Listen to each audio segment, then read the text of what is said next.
자, 조국당 얘기 좀 해보죠. 오래간만에 조국 얘기를 좀 하겠습니다. 왜냐하면 네네. 워낙에 지금 스타가 이재명이 스타이다 보니까 지금 조국이 나도 좀 봐달라라고 이제 좀 계속 하고 있는데 자, 그런데 제가 여쭤볼게요. 네네. 그 조국혁신당의 1번이 네네. 조국혁신당은 비례가 지역구가 없잖아요. 없죠. 다 그러면은 비례대표죠. 비례가 쭈르륵 있는 거 아니겠습니까? 예. 비례 1번이 박은정이었잖아요. 그 유명한 박은정입니다. 그런데- 남편이 유명한 사람이죠. 네네. 예. 잘 기억나요. 이름이 아주 참 그 사람 참, 예, 이름이 참 불만입니다, 저는. 그런데 네. 박은정 그 의원이 이제 국회의원 됐네. 네네. 그 법조인이잖아요. 그렇죠. 검사 출신의 성남지청장, 남편은 검사장까지 했고. 네. 그런데 그 법사위원장은 오히려 네. 지금 법사위원장은 법률가가 아니에요. 예, 그렇습니다. 그 정청래 의원 제가 알고 있기로는 뭐 학원하고 뭐 그러셨던 분으로 제가 알고 있어요. 예, 정치하기 그렇죠. 전에. 예. 그런데 어떻게 법사위원장, 뭐 교육위원장 이런 건 모르겠는데. 그렇죠. 그런데 박은정이 정청래한테 뭘 당한 게 있습니까? 그렇죠. 네. 야, 이거 기사가 크게 됐었어요. 뭐, 프레미너? 뭐 이런 말이 생겼어요. 프레미너? 네. 프렌드와 이제 애니미.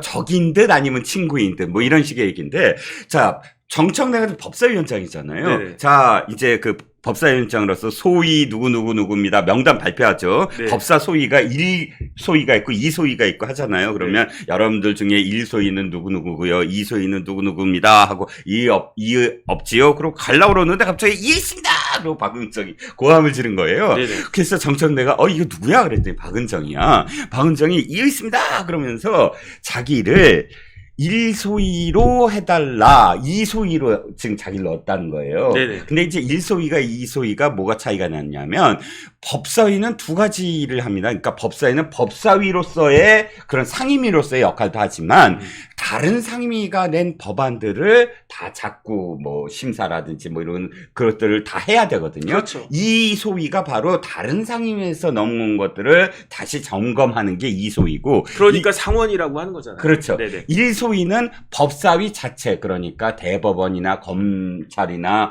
혹은 뭐 공수처나 이 소관 부처와 관련된 뭐 법이라든지 이런 것들을 심사하는 게 1소위거든요. 네네. 그러니까 박은정이 나를 왜 2소위로 했느냐? 나는 처음부터 1소위를 고집을 했다. 1소위로 바꿔달라라고 했는데 정청래가 그만 앉으시지요 하고 그냥 앉혀버렸어요. 네네. 이제 꽝꽝꽝 했는데 네네. 물론 여기서 좀 다시 홀드는 됐습니다. 네. 하도 거세게 조국혁신당이 반발을 해서요. 네네. 내용이 이거더라고요. 보니까 박은정은 다른 상임이 중요한 게 아니고 나는 한 놈만 패.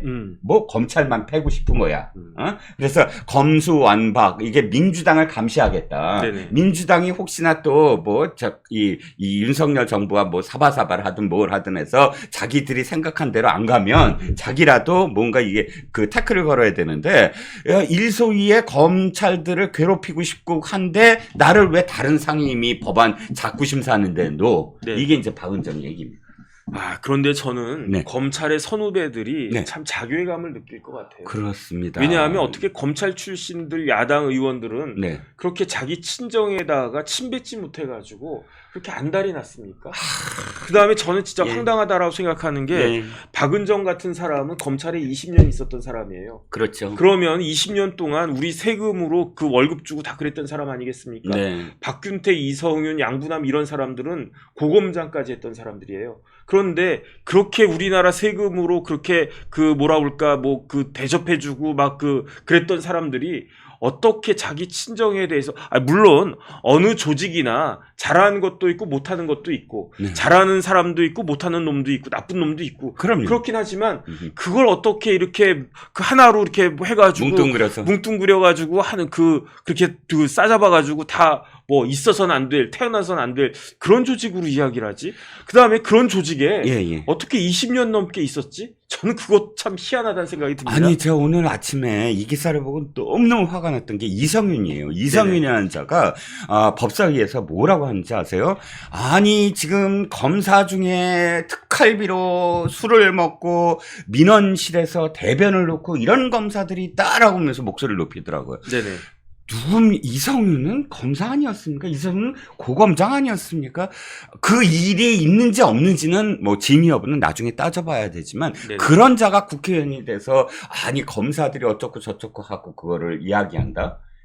정말 낯뜨거웠거든요. 아니 저기 이성윤 의원은 네. 부장검사할 때 네. 자기 밑에 있던 초임 검사가 네. 자기 부의 초임 검사가 피의자하고 굉장히 부적절한 관계를 맺었어요. 네. 그래가지고 그때 굉장히 그 나름 법조계 신문에도 크게 났었고요. 맞아요. 그다음에 이제 법조계에서도 네. 야 어떻게 검사가 저런 일을 갖다가 하냐, 네. 참 희한한 일이다, 네네. 이랬었단 말이죠. 그렇죠. 그렇다라고 하면 정상적인 사람이라고 하면 그때 부장검사는 옷 벗어야 돼요. 그렇죠. 아니, 책임을 져야지. 그렇죠. 자기가 가르치고 자기가 이제 그 감독하고 해야 될 네. 그런 검사가 네. 피의자의 약점을 여자 피의자의 약점을 잡아가지고 네. 그래가지고 굉장히 부적절한 관계를 했다는 거 아니겠습니까? 그렇습니다. 그러면 당연히 부장검사는 도의적인 책임을 지고라도 옷을 벗어야 되는 당연한 거죠. 그런데 그 이성윤 부장검사가 아니고 네. 다른 사람이 옷을 벗었어요. 그 누가 옷을 벗었냐면 검사장이 옷을 벗었어요. 검사장이 예. 아이 그 우리 검찰청에 있는 초임 검사가 저렇게 했으니까 내가 그냥 책임지고 옷 벗겠다. 그 사람이 누구냐면 석동현 검사장이었어요. 네. 그러니까 네. 제가 만약에 부장검사였다라고 하면 아이고 검사장님이 네. 이런 거 내 밑에 있는 그 부하 검사들 일로 인해 가지고 검사장님까지 옷을 벗는데 네. 당연히 그냥 나는 책임지고 진짜 나 뜨거워서 그 검사장 찾아가고 차장검사 찾아가고 해가지고 네. 아이고 차장님 검사장님 저 때문에 이렇게 제가 이렇게 그렇게 해가지고 정말 그 우리 조직에 큰 민폐를 갖다 끼쳤습니다. 제가 이제 사표 내겠습니다.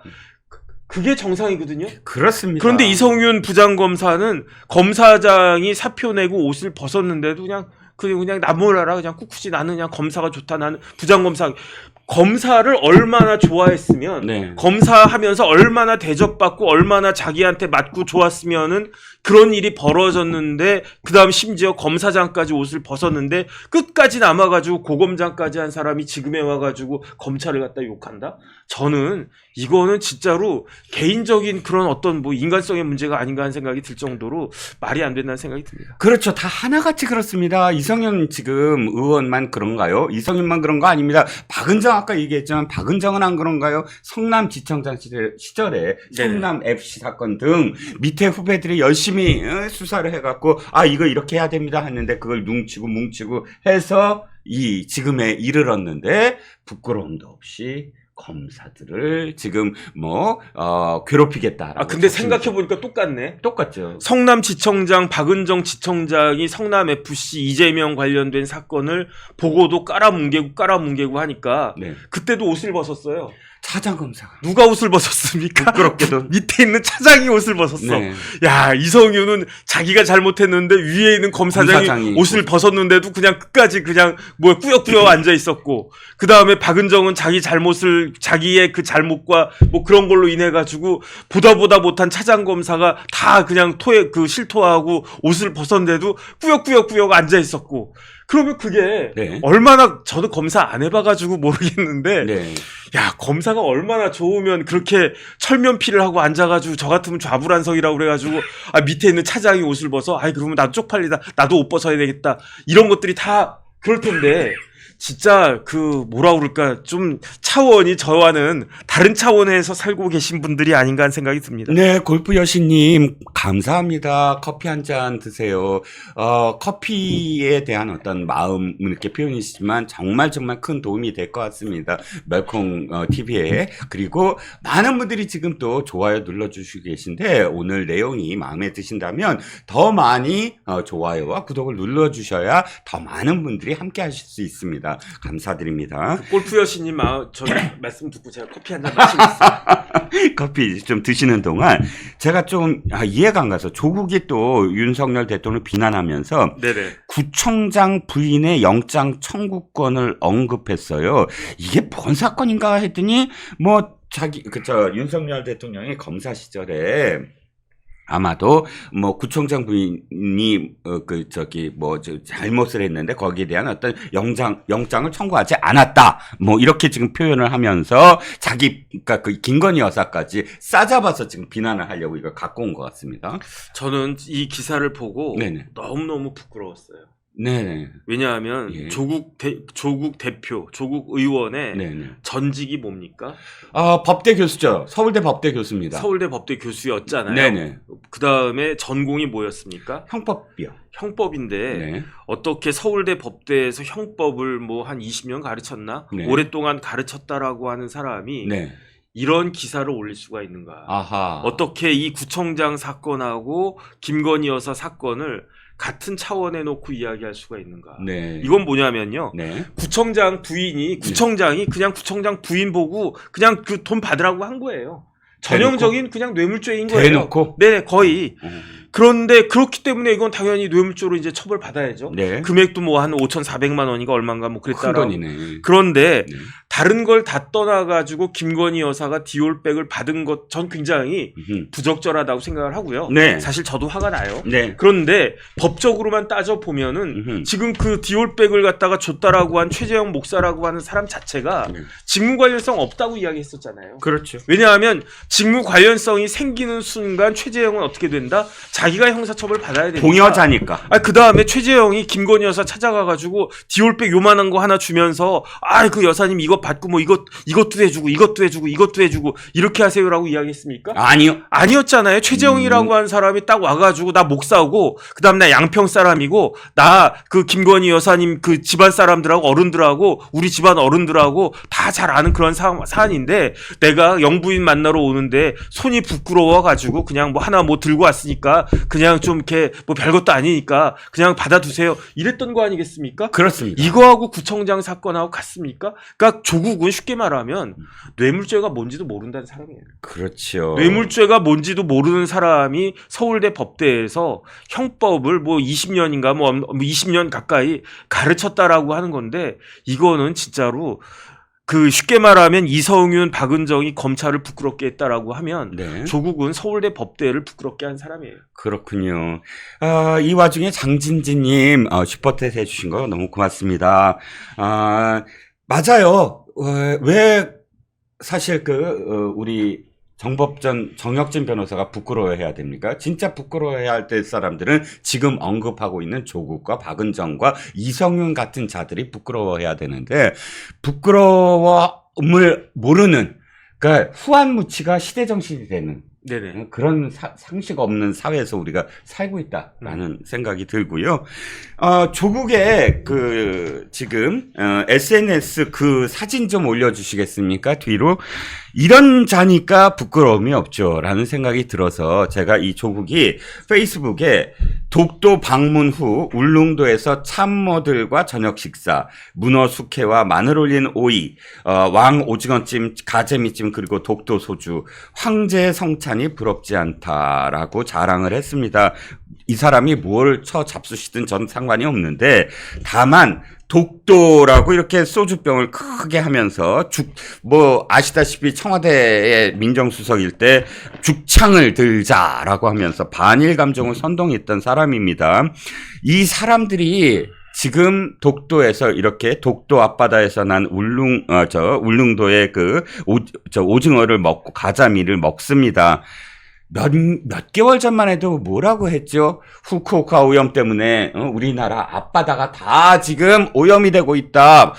그래서 방사능에 오염이 됐기 때문에 우리는 이제 회도 못 먹고 상선도 못 먹는다. 그런 세상에서 끔찍하게 일본의 그런 오염수 방류를 지금 방치하고 있다. 이렇게 욕했던 사람 아닙니까? 이제 수개월이 지나니까 그거 다 사람들이 잊어버린 줄 알고 이렇게 대놓고 독도 앞바다에서 나온 그런 회를 맛있게 먹고 있는 그런 모양입니다. 이 자들의 그때 당시에 제가 이렇게 얘기했어요. 과학적으로 후쿠오카는 일본의 남단이기 때문에 후쿠오카에서 방류한 어떠한 물도 우리나라로 역류하려면 이 세계 일주, 그러니까 태평양 일주에서 몇 년 후다. 최소한 몇 년 후에 올라온다.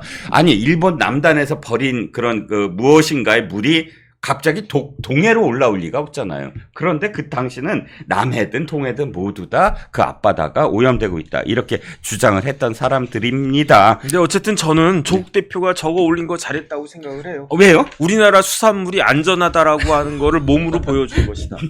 그 다음에 후쿠시마 오염수도 아니고 오염 처리수란 말이에요. 네네. 오염수는 언제 그 콸콸콸 쏟아져 나왔느냐? 네. 그 대지진이 일어났을 때 네네. 그때는 처리도 되지 않은 그런 오염수가 네. 태평양으로 엄청나게 이렇게 나가지 않았습니까? 네네. 그런데 태평양으로 나갔기 때문에 우리나라에 영향 없었단 말이에요. 예. 만약에 저 오염 처리수를 터널을 뚫고 해가지고 일본은 이렇게 그 해가지고 네네. 동해 쪽으로 방류했다. 네. 그러면 저 같아도 저 문제 있는 거 아니냐? 그런 생각을 갖다 했을 텐데 네. 오염 처리수가 방류가 되는 건 어디로 방류됐습니까? 태평양. 태평양으로 방류가 됐기 때문에 네네. 대한민국이 동해, 서해, 남해 이쪽으로 오려면 전 세계에서 제일 늦게 오는 바다가 동해, 그 다음에 서해, 남해 아니었겠습니까? 그렇죠. 왜냐하면 일본이라고 하는 나라 자체가 섬 자체가 열도 자체가 우리나라를 위한 방파제 역할을 갖다가 하니까 그렇죠. 그러니까 삥 돌아가지고 이만큼 들어오는 것이다. 그런데 그러니까 또 뭐라고 이야기했습니까? 일본 섬이 이렇게 4개인가 있잖아요. 네네. 거기에 이제 요만큼 이렇게 그 해협같이 해협이 있죠. 섬하고 섬 사이 예. 보고 있잖아요. 거기로 이렇게 또 빠져가지고 올라온다고? 그것만 오염 처리수가 그것만 이렇게 그것만. 따라가지고 동해로 들어올 수도 있다. 네. 뭐 별 희한한 이야기까지 다 했었는데 그렇죠. 저렇게 비과학적이고 비합리적인 사람들이 네. 대한민국의 제3당이라고 하는 것이 참 안타깝다는 생각은 드는데 네. 어쨌든 그나마 어쨌든 지금 제가 봤을 때 그렇게 동해가 오염될 수 있다라고 주장했던 사람이 그래도 안전하다라고 하는 안심 수산물이라고 하는 거를 그 사진으로 몸으로 입증해 줘가지고 뭐 그건 제가 인정을 하겠습니다. 예. 정혁진 변호사와 함께 하면서 제가 늘 생각이 드는 게, 이제 합이 참 맞는구나. 제가 후쿠오카라고 잘못 얘기해도 바로 후쿠시마라고 정정해 주시잖아요. 후쿠오카라고 하셨어요? 저 후쿠오카라고 했습니다. 근데 후쿠시마로 바로 또 정정해 주시고, 또 많은 분들이 후쿠시마입니다라고 또 정정을 해 주셨습니다. 네네. 제 실수였습니다.